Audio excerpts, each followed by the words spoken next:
नमस्कार। अच्छा, केबे मन को आसीछि कि महाशिवरात्रि कौन केवल उपवास करिबा आउ राति सारा जागिबार पर्व? ना, एहार अर्थ बहुत बहुत गभीर। तेबे आजिर एई आलोचनारे आसंतु सेही गभीर दार्शनिक अर्थ भितरकु जिबा। देखंतु एई जो कथाटी लेखा हुईछि पर्व केवल उत्सव नुहे, एहा सामूहिक संस्कार अटे। एटा बहुत गुरुत्वपूर्ण। आम परंपरारे पर्वपर्वाणी केवल मौज मजलिस पाई नुहे, एहा एक प्रकार सामूहिक संस्कार जहा आम समस्तंक चेतनाकू आमर भावनाकू गोटे सूत्र बांधि रखे। आउ आजी आमे जहा भी कथा हेबा तार मूलदुआ हेउछि एही गोटिए वाक्य। तेबे आसंतु गोटे नजर पकेबा आजी आमे केउ केउ विषय कथा हेबा। प्रथमे आमे पर्वगुड़िकर गभीर अर्थकू बुझिबा, तापरे शिव हेबार मूल सूत्र कौन, तांकर प्रतीकात्मक स्वरूप विषय जानिबा आउ एही दर्शनकू निज जीवनरे केमिति प्रयोग करिहेब। शेषरे महाशिवरात्रि रे एक व्यक्तिगत संकल्प केमिति नै हेब से विषय आलोचना करिबा।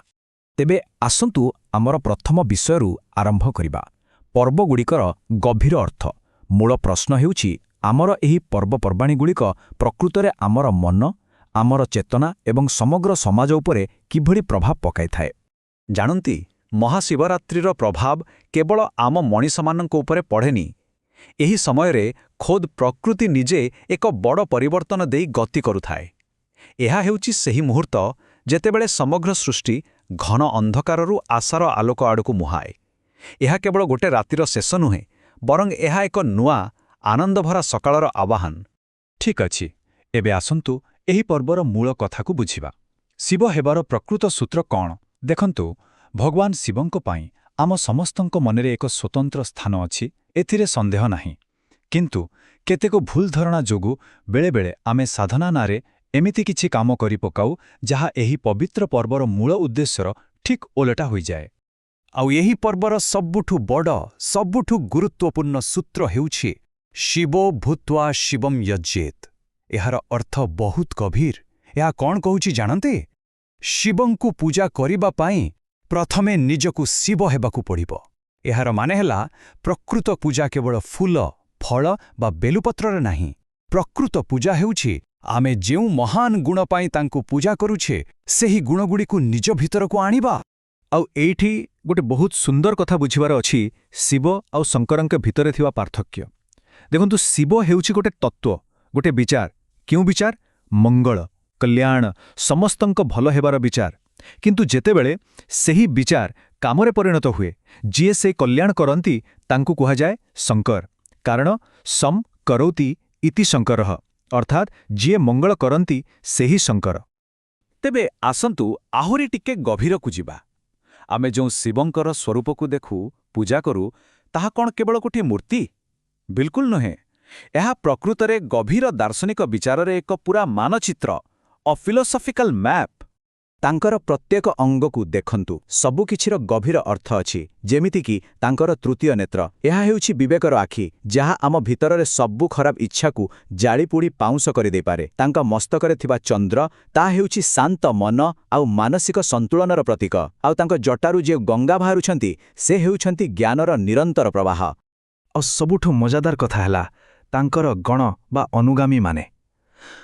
टिके भाबंतु तो, गोटे पटे देवता माने अछंती आउ अन्य पटे भूत प्रेत पिशाच माने भी अछंती। एथुरु कोन बुझिबाकू मिलुछि? एहार वार्ता बहुत स्पष्ट। जदि कोनोची बड़ लक्ष्य हासिल करिवार अछि, तेबे समाजर सबु वर्गर लोकंको, से उच्च हुअंतु कि नीच, समस्तंकु एकाठी नै चालिबाकू पड़िबो। हौ एसबु तो बहुत बड़ बड़ा दार्शनिक कथा होई गला, किंतु प्रश्न उठुछि एही सबु ज्ञानकू एही दर्शनकू आमे निजर प्रतिदिनर जीवनरे केमिति व्यवहार करिबा। आसंतु एबे सेही प्रैक्टिकल दिग उपरे कथा हेबा। शिवत्वकू जीवनरे आपणैबार सबुठु सरल सूत्र कौन जानती? ताहा हेला निज प्रति कठोर रुह, किंतु सारा दुनिया पाई उदार हुओ। तांकु ही देखंतु, निजे रहुचंती कैलास पर्वतरे साधारण वेशभूषारे, किंतु जेतेबेले समुद्र मंथनरू संसारकू ध्वंस करिबा पाई हलाहल विष बाहरिला, सेतेबेले समस्तंकू बंचाइबा पाई से निजे सेही विषकू पीगले। एहाटू बड़ शिक्षा आउ कौन होई पारे? निजर आवश्यकताकू कम करी समाजकू जेते संभव दान कर। अच्छा, एबे गोटे बहुत गुरुत्वपूर्ण प्रश्न उपरकू आसीबा, जहा अनेकंक मनरे द्वंद्व सृष्टि करे। शिवंकू भांग धतुरा भरी निशाद्रव्य काहीकि अर्पण करा जाए?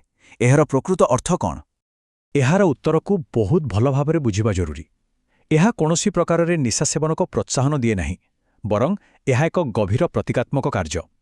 ଯେତେବେଳେ ଆମେ ଏଭଳି କୌଣସି ପଦାର୍ଥ ଶିବଙ୍କୁ ଅର୍ପଣ କରୁ, ତାର ଅର୍ଥ ହେଲା ଆମେ ସେହି ପଦାର୍ଥ ଭିତରେ ଥିବା ଅଶିବ ଅଂଶକୁ, ମାନେ ତାର ଯେଉଁ ହାନିକାରକ ନିଶାଯୁକ୍ତ ଗୁଣ ଅଛି, ତାକୁ ତ୍ୟାଗ କରୁଛୁ ଆଉ ସଂକଳ୍ପ ନେଉଛୁ ଯେ ଆମେ କେବଳ ତାର ଶିବ ଅଂଶକୁ, ଅର୍ଥାତ୍ ତାର ଲାଭଦାୟକ ଔଷଧୀୟ ଗୁଣକୁ ହିଁ ଗ୍ରହଣ କରିବୁ। ଆଉ ଏ ତ୍ୟାଗ କରିବାର ଚିନ୍ତାଧାରା ହିଁ ଆମକୁ ଆଜିର ଆଲୋଚନାର ସବୁଠାରୁ ମହତ୍ତ୍ୱପୂର୍ଣ୍ଣ ଆଉ ବ୍ୟବହାରିକ ଅଂଶ ପାଖକୁ ନେଇ ଆସୁଛି। ତାହା ହେଲା ମହାଶିବରାତ୍ରିରେ ନିଜ ଭିତରେ ପରିବର୍ତ୍ତନ ଆଣିବା ପାଇଁ ଏକ ବ୍ୟକ୍ତିଗତ ସଂକଳ୍ପ। ଆଉ ଏହି ସଂକଳ୍ପ ନେବାର ରାସ୍ତା ବହୁତ ସରଳ, ମାତ୍ର 3ଟି ଷ୍ଟେପ୍। ପ୍ରଥମେ ନିଜ ଭିତରକୁ ଦେଖନ୍ତୁ ଆଉ ସଚ୍ଚୋଟ ଭାବରେ ନିଜର ଗୋଟିଏ ଖରାପ ଅଭ୍ୟାସ ବା ଦୁର୍ବଳତାକୁ ଚିହ୍ନଟ କରନ୍ତୁ, ଯାହାକୁ ବଦଳାଇବାକୁ ଇଚ୍ଛା ଅଛି। ଦ୍ୱିତୀୟରେ, ସେହି ଅଭ୍ୟାସର ଯାହା ବି ଖରାପ ଦିଗ ଅଛି ତାକୁ ପ୍ରତୀକାତ୍ମକ ଭାବରେ ଶିବଙ୍କୁ ସମର୍ପଣ କରିଦିଅନ୍ତୁ। ଆଉ ତୃତୀୟରେ, ଶପଥ ନିଅନ୍ତୁ ଯେ ସେହି ଶକ୍ତିକୁ ଏବେଠାରୁ କେବଳ ଭଲ ଆଉ ସକାରାତ୍ମକ କାମରେ ହିଁ ବ୍ୟବହାର କରାଯିବ। ଏହି ସଂକଳ୍ପ ସହିତ ଯୋଡ଼ି ହୋଇ ରହିଥିବା ପ୍ରାର୍ଥନାର ଅର୍ଥ ମଧ୍ୟ ସେଇଆ। ଏହା କେବଳ କିଛି ଶବ୍ଦ ନୁହେଁ, ଏହା ହେଉଛି ନିଜ ଭିତରର ସବୁ ଅମଙ୍ଗଳ, ସବୁ ଖରାପ କର୍ମକୁ ବିନାଶ କରି ଏକ ମଙ୍ଗଳମୟ ଜୀବନ ଆଡ଼କୁ ଆଗେଇ ଯିବାର ଏକ ଶକ୍ତିଶାଳୀ ପ୍ରାର୍ଥନା।